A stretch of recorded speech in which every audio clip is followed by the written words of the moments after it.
इनका सबसे पहला रूप है शैलपुत्री। शैलपुत्री अर्थात पर्वतराज हिमावन की पुत्र। इनका वाहन वृषभ है और इसी कारणवश इन्हें वृषारुधा के नाम से भी जाना जाता है। नवदुर्गा का दूसरा रूप है ब्रह्मचारिणी। ब्रह्म अर्थात तपस्या, चारिणी अर्थात आचरण करने वाली।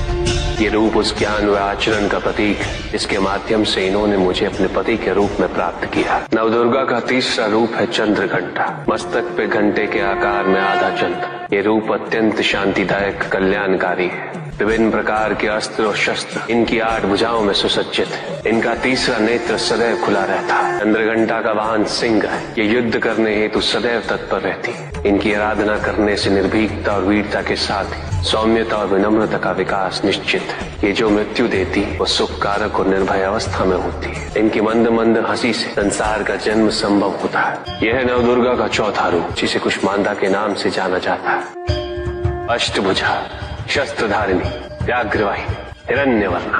केवल यही है जो सूर्य के भीतर लोक में वास करती है। 10 दिशाएं इन्हीं से आलोकित है। जिनकी कृपा से मूर्ता भी ज्ञान सागर में परिवर्तित हो जाती, वो है स्कंद माता अर्थात तुम्हारी माता। नवदुर्गा का 5वां रूप सिंह वाहिनी और इनकी उपासना द्वारा मोक्ष का मार्ग सुलभ होता है। जिस रूप में इन्होंने महिषासुर का वध किया वो कात्यायनी कहलाता है। इनकी आराधना करने से अर्थ, धर्म, काम और मोक्ष फलों की प्राप्ति होती है। श्याम रंग, खुले केश, एक हाथ में लोहे का कांटा और एक में खड़ग, जिनका आशीष शुभों का कर्ता और कारक है। ये रूप कालरात्रि रूप कहलाता है। ये अंधकार का विनाश करती है। इनकी आराधना करने से असुरी शक्तियां भी भयभीत हो जाती। श्वेत वर्ण, श्वेत वस्त्रों से सुसज्जित, चतुर्भुज, त्रिशूलधारी, तालवाद्य धारण करने वाली ये इस रूप में अपने उपासकों को अभयदान देती। ये इनका महागौरी रूप है। माँ दुर्गा का 9वां रूप सिद्धदात्री कहलाता है।